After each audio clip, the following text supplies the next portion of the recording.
Have you ever wished that you could create content that was so compelling that your audience craved more and more from you?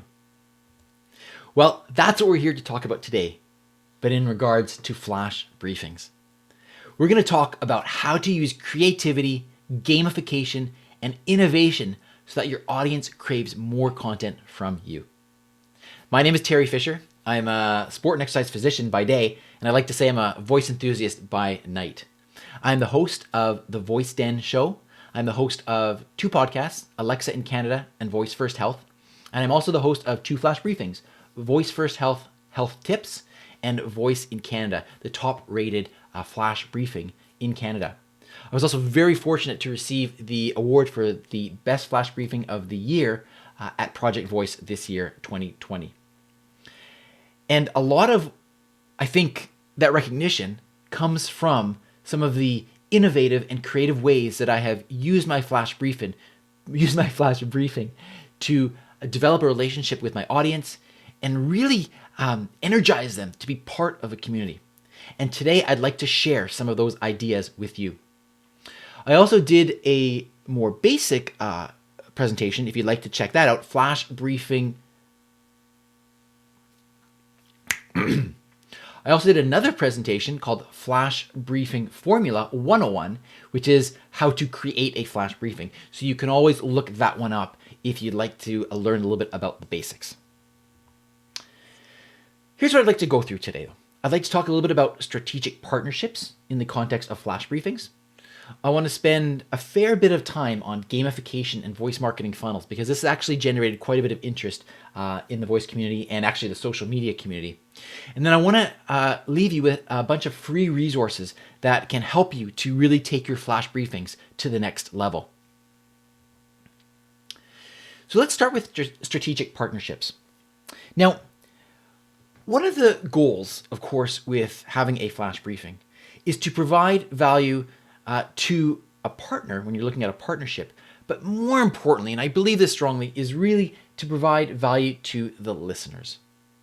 Right? If you are coming at a flash briefing from the perspective of how can I get the most out of this, I believe that that comes across in your flash briefing, in your content. However, if you portray the content in your flash briefing truly, sincerely, as this is what I can do for you, and this is how I can help you, I believe that sets the stage for a tremendously trusting relationship between you and your audience.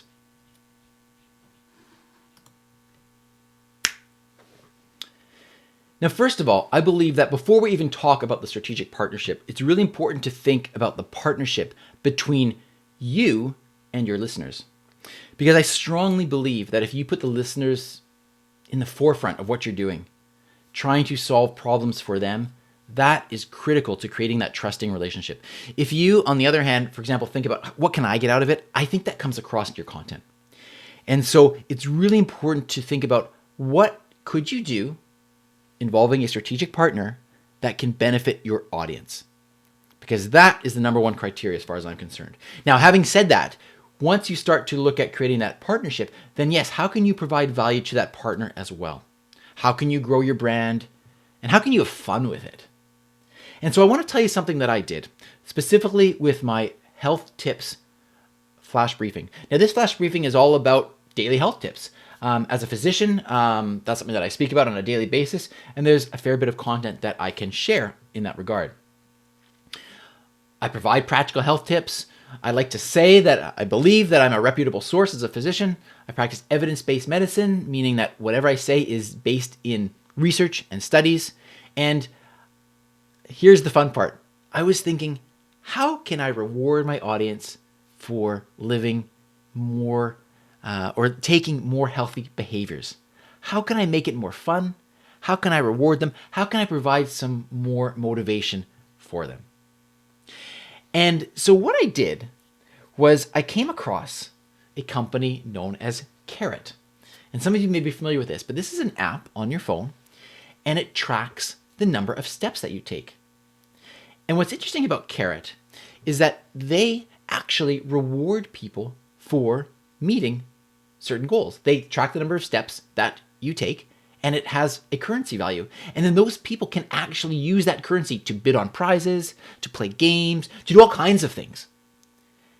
And I started to think about this, and I thought, here's an app that's promoting an active lifestyle. I've got a flash briefing that's promoting an active lifestyle. What if we could work together in a way that provides real value to the listener or to the user of the app? And so I approached Michael Antaran. He's the guy that runs Carrot. He's the head of Carrot, CEO of Carrot. And we talked about this, and we agreed that this would be a wonderful partnership, and it would provide value to each of our consumers. And so what we did was Michael created a screen in his app where you could enable the flash briefing. And by enabling the flash briefing, those people would get extra currency that they could put towards things in the app. So they were getting rewarded for listening to the flash briefing, which of course was providing health tips. From my perspective, of course, I mentioned Carrot in my flash briefings because, well, Carrot's doing a great thing. They are helping people to live more active lifestyles. And that was just part of my health tips. And so this worked perfectly. And what it did was it brought more listeners to my flash briefing. It brought more users to the Carrot app. And it was a perfect strategic partnership, a win-win for everyone. And so I encourage you to think about that. How can you create a win-win for your listeners and for another company potentially that can really leverage each other's customer bases? All right, now this is a really, really fun topic. Gamified flash briefings. All right, now this is a really, really fun topic. Gamified flash briefings. Now, I have to tell you a little bit of the story behind this. I came up with this idea when I realized I wanted, again, to reward my listeners for being so supportive.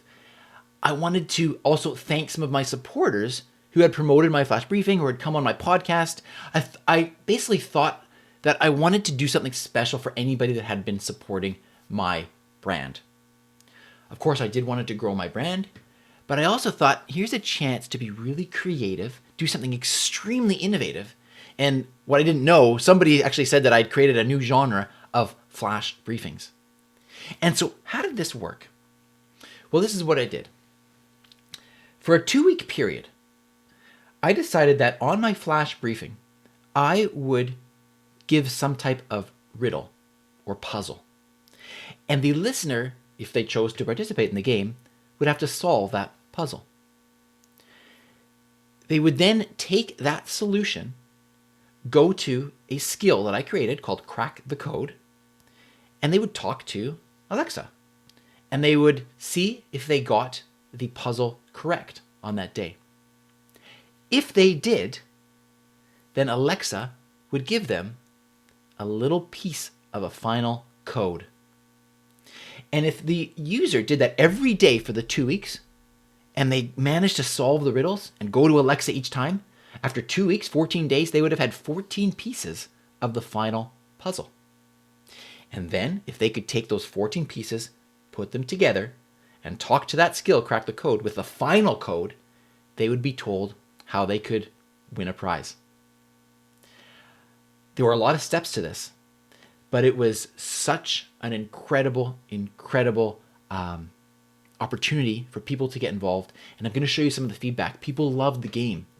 And I want to give a shout out to VoiceXP, who helped me to create the skill. I also want to give a shout out to King Sumo, which was the free service that I used in terms of helping to keep track of the contest entrants. And I should mention, I have a lot of links and different resources that I'm going to talk about throughout the rest of this presentation. And you can access all of those at drterifisher.com/links, drterifisher.com/links. So I want to show you a little bit more logistically, like how did this work?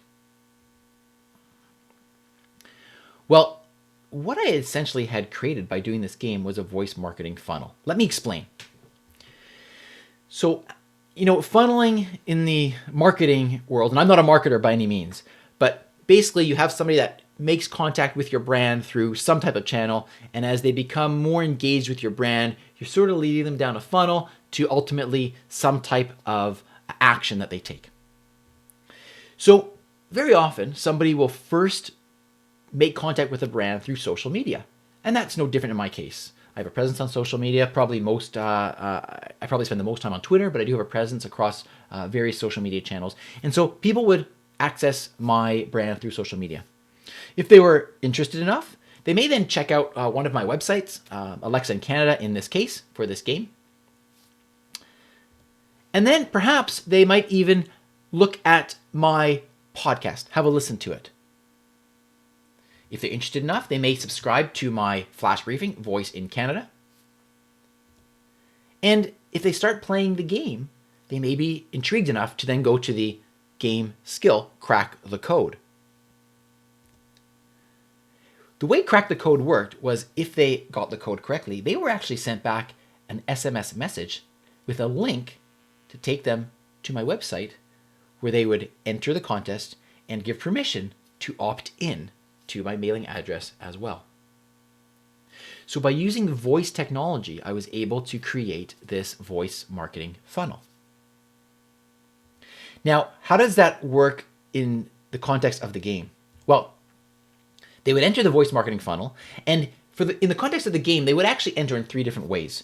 Maybe they are following me on social media, maybe they are checking out my website, maybe they're listening to my podcast. But throughout that 2-week contest period, in all of those areas, all those assets, I would be mentioning my flash briefing and driving traffic to my flash briefing, Voice in Canada.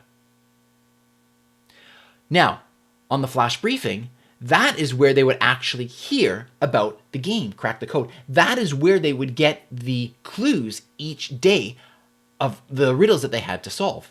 And so if they could do that, now they would be asked to go to the Alexa skill, Crack the Code, so that they could enter the contest and try their hand at getting Alexa to tell them if they were right or wrong with those codes.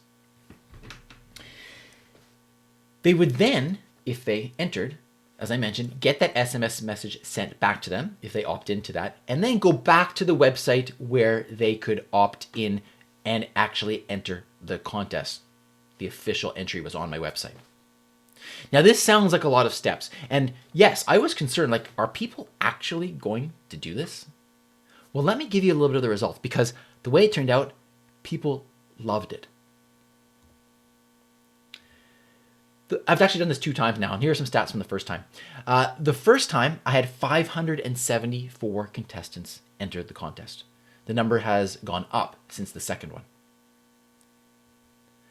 I had 20 people that actually completed the entire contest and they cracked the code. And they entered to be part of the grand prize winners. And then there were 2 prize winners that were given out or that were awarded. There was a grand prize winner and also a participation prize winner, which was awarded to someone randomly who had participated in the contest. And just as an aside, this was another way also to create some partnerships, because I had sponsors of the prizes as well. And throughout the contest, of course, I recognized these sponsors tremendously. What about the actual numbers? Let's have a look. And I thought of how can I best analyze my data? So I thought I'm going to take the 2 weeks period prior to the Crack the Code contest and compare that to the 2 weeks during the contest to see what kind of difference there was. And so when I looked at the number of times that my flash briefing was played on Alexa, 2 weeks prior to the 2 weeks during the Crack the Code contest, it went up by 19%. Not bad, I thought. Okay. When we look at the number of times that my flash briefings were enabled, activated, it went up 180%.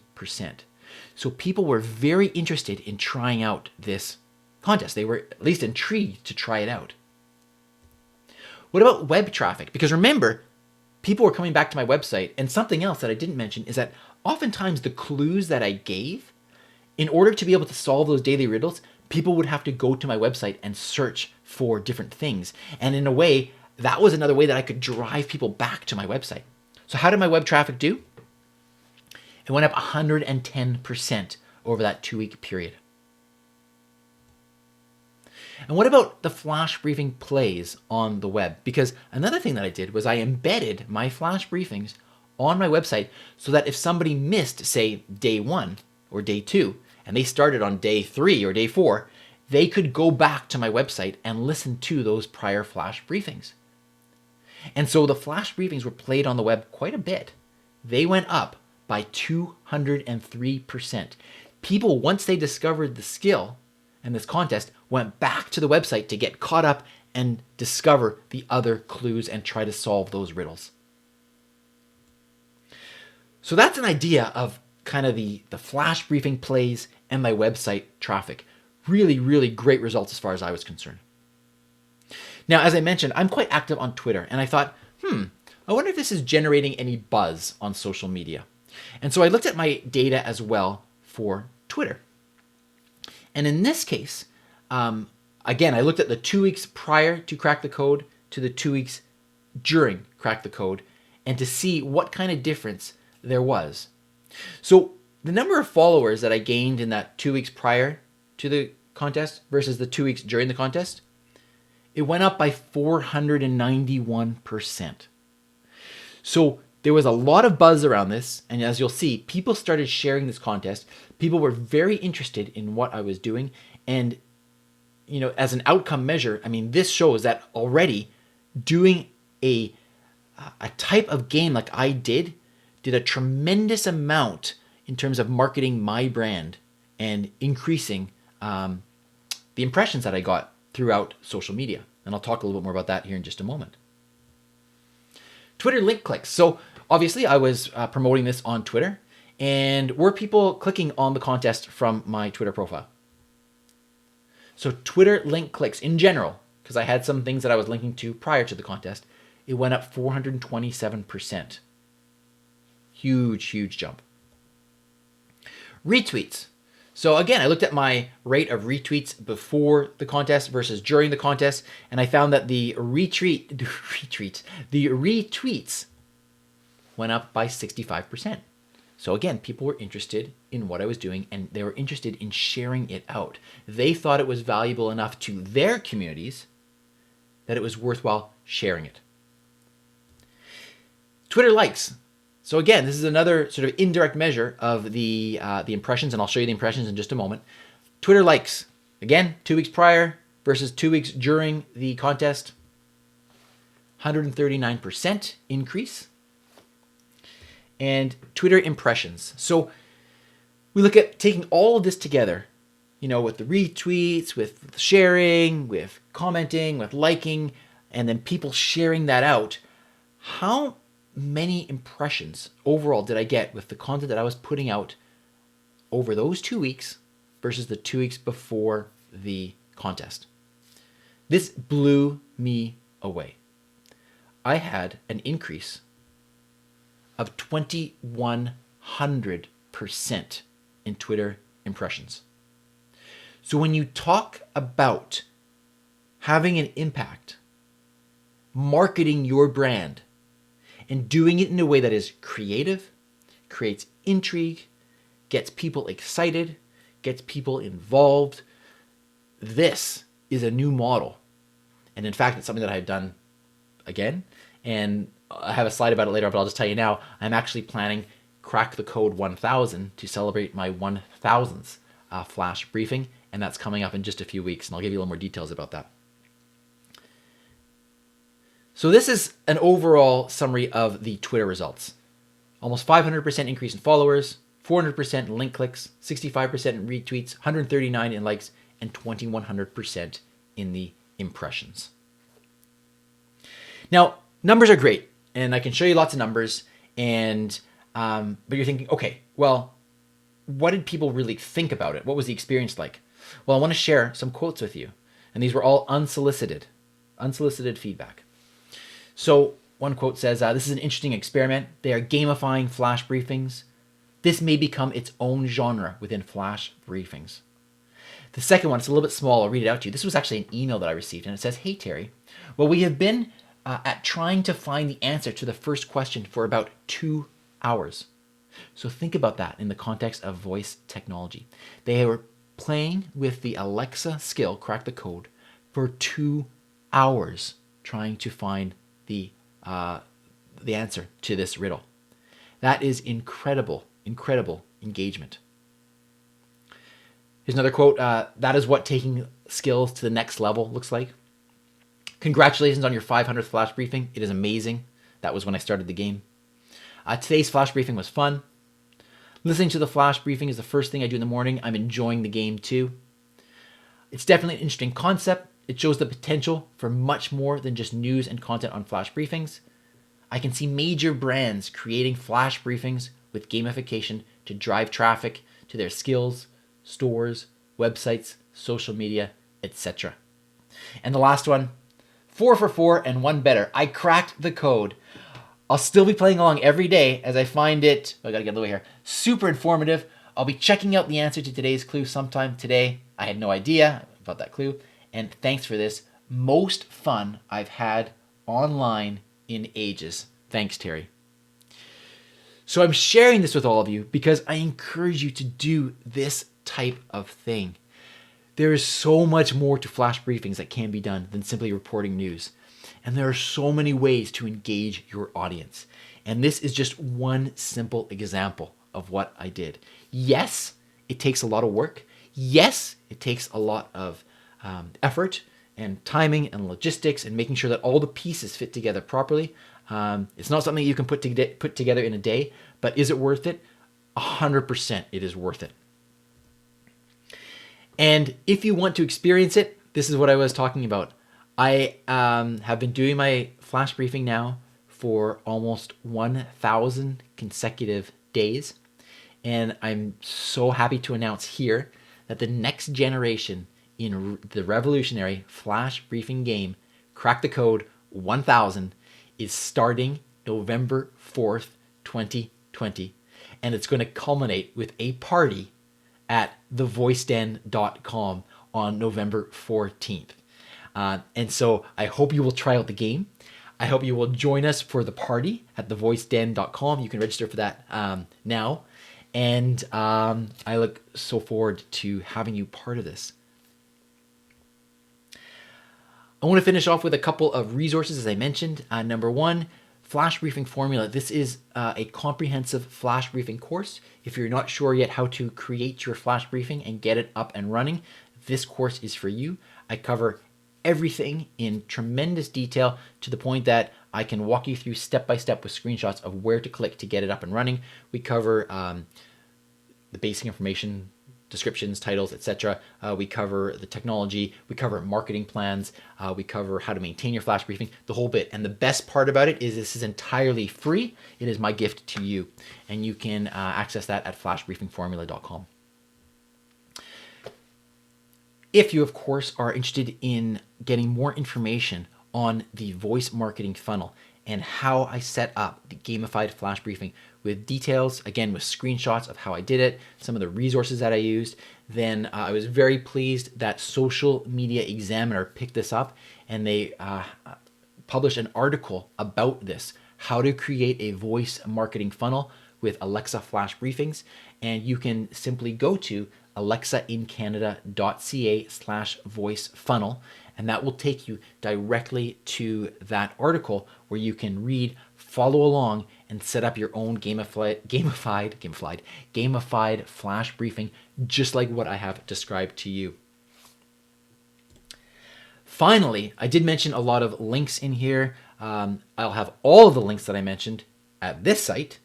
So if there's one link to remember, it's just this one, and this will take you to everything else. drterryfisher.com/links. I talked about the services that I used. I talked about the web services that I used to host the contest itself, and so on. So those would be some of the best links and resources that I can suggest to you. I want to thank you so very much for tuning in to this presentation.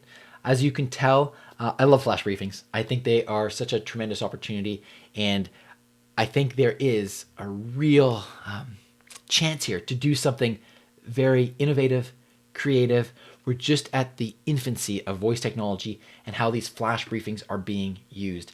And so there's no reason why you can't create a whole new genre of flash briefings as well. Thank you so much for tuning in.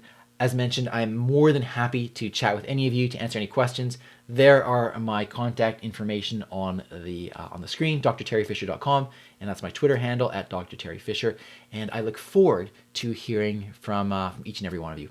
All the best, happy gaming, and I hope that you'll join us for Crack the Code 1000 on November 4th. Thanks very much.